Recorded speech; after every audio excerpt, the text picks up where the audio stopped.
Like کریں، subscribe کیجیے، bell icon کو دبائیں تاکہ ہماری ویڈیو سب سے پہلے آپ کے پاس پہنچے۔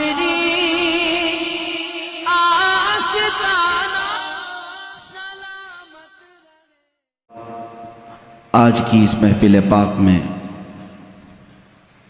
ان عظیم قدسی صفات ہستیوں کا تذکرہ کرنا میں بجا سمجھتا ہوں، جن کا ایک ایک لمحہ اسلام کی آبیاری کے لیے وقف ہو چکا تھا۔ آج ہماری خلاصہ تقریر اور ہمارے بیان کا لب لباب ہوگا رسول کریم صلی اللہ تعالیٰ علیہ وسلم کے جانثار صحابہ کی سیرت طیبہ۔ ایک بات سب سے پہلے میں آپ کو واضح کر کے چلوں، صحابہ کرام کو چھوڑ دو گے تو تمہارا دین بھی نہیں رہے گا۔ یہ آج کے زمانے میں مجھے بتانا بہت ضروری ہے۔ اللہ کے نبی صلی اللہ تعالیٰ علیہ وسلم نے ان مقدس نفوس کی خود اپنی احادیث میں تعریف فرمائی، بلکہ خود میرے مولا نے ان کی فضیلت میں آیتیں نازل فرمائی۔ رب تعالیٰ قرآن میں فرماتا ہے رضی اللہ عنہم ورضوا عنہ، اللہ ان سے راضی ہوا اور یہ اللہ سے راضی ہو گئے۔ یہ صحابہ اکرام رضوان اللہ تعالیٰ علیہ مجمعین کے لیے ہی بات آئی ہے، جن کے بارے میں اللہ فرما رہا ہے کہ اللہ ان سے راضی ہو گیا، پھر دنیا میں ان کو اس سے بڑا مقام اور کیا دیا جائے۔ اللہ جن سے راضی ہو گیا۔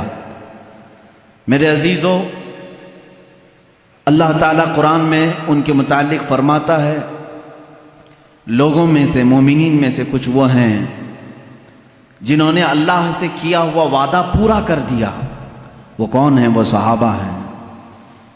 اور ایک جگہ پر اللہ تعالیٰ یوں فرماتا ہے والسابقون الاولون من المہاجرین والانصار، مہاجرین اور انصار صحابہ میں سے جو سب سے پہلے ایمان لانے والے لوگ ہیں، ان کے متعلق بھی رب تعالیٰ فرماتا ہے رضی اللہ عنہم ورضوا عنہ وأعد لهم جنات تجری تحتها الانہار خالدین فیہا۔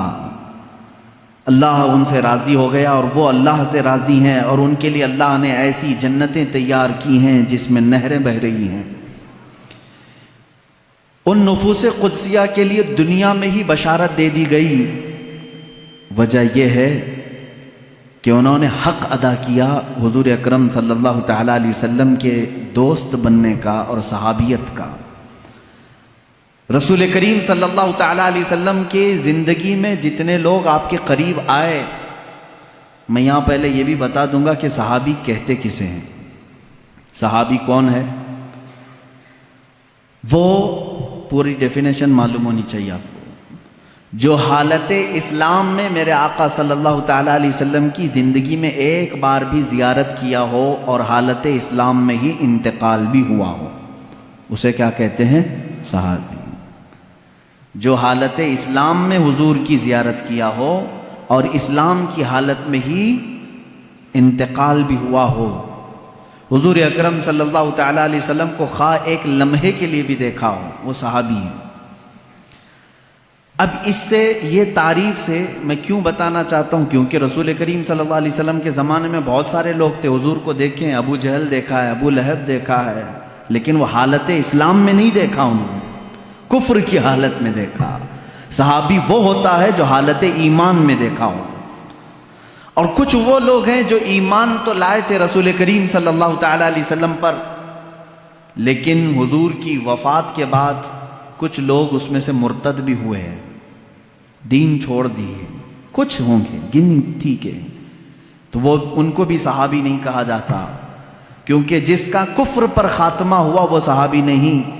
صحابی کے لیے دو شرطیں مین ہیں، حالت اسلام میں حضور صلی اللہ علیہ وسلم کو دیکھا ہو اور حالت اسلام میں ہی دنیا سے رخصت بھی ہوا ہو، وہ صحابی ہے۔